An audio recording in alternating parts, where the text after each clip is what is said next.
مەراسیمی پێشوازی جەژنی قوربانە بۆ هاوڵاتیان لە مەڵبەندی ڕاپەڕینی کۆمەڵی دادگەری.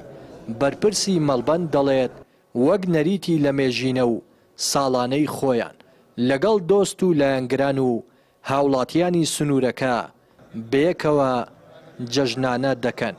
ڕێبوار حەمەد ئەندامی ئەنجومەنی باڵای کۆمەڵ کە لە مەراسیمی پێشوازی جەژنانەکە ئامادە بوو دەڵێت کۆمەڵ هەمیشە لەبەرەی خەڵک بووە و بۆنە و خۆشیەکانیشیان لەگەڵ دابەش دەکات.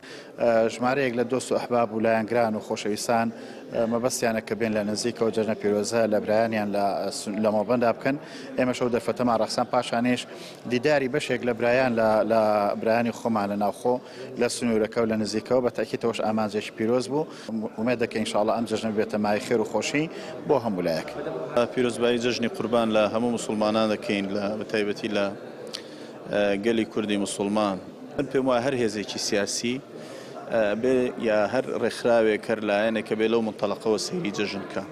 کۆمەڵی دادگەریش لەو ڕۆ سەیری جەژنەکە کە جەژن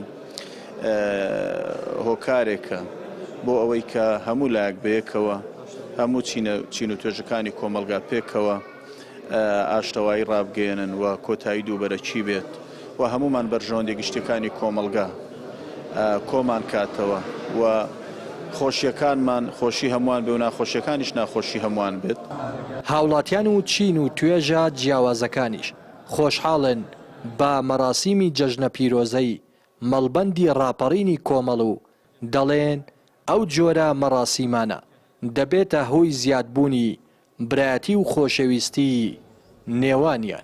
و ئەم ڕۆژ تا ئەم ساتە لە خزمەت میوانان داین لە مەڵبەندی کۆمەڵی دادگەری لە خزمەت میوانانی ئازیز داینە کە لەم دەڤەرەدا لە پێشوازیان داینە کە جەژنی پیرۆزە الحەمدوللا بە شێوازێکی گەرم و گوڕ سەردانمان دەکەن. بۆیە جێگای خۆشحاڵیە کە لە دەڤەری ڕاپەڕین دەبینین بەو شێوازە جەژنی قوربان بە گەرم و گوڕی بەڕێوە دەچێت لەلایەن سەرجەم مسلمانانەوە کە جێی سوپاس و پێزانینە کە الحەمدوللا مسلمانان تا ئێستا پابەندن بە بەهابەرزەکانی پیرۆزی ئیسلام. لە مەڵبەندی ڕاپەڕینی کۆمەڵی دادگەری کوردستان پێشوازەکی گەرم کرا لە میوانانی بەڕێز کە سەردانی ئەم بارەگایە و تێکەڵاوبوونی ئەم بارەگایە و ئەم لایەنە لەگەڵ خەڵک نیشانەی ڕەسەنایەتی ئەم لایەنەیە و کاریگەرێکی زۆری هەیە و خاڵێکە بۆ ئەوەی پەیوەندی کۆمەڵایەتەکان گەرم ببنەوە.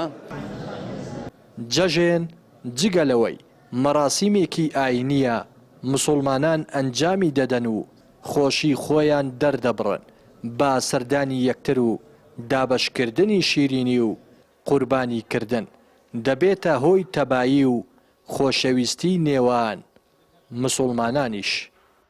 ڕێناس ئەرسەلان، کەناڵی پەیام، ڕانیە.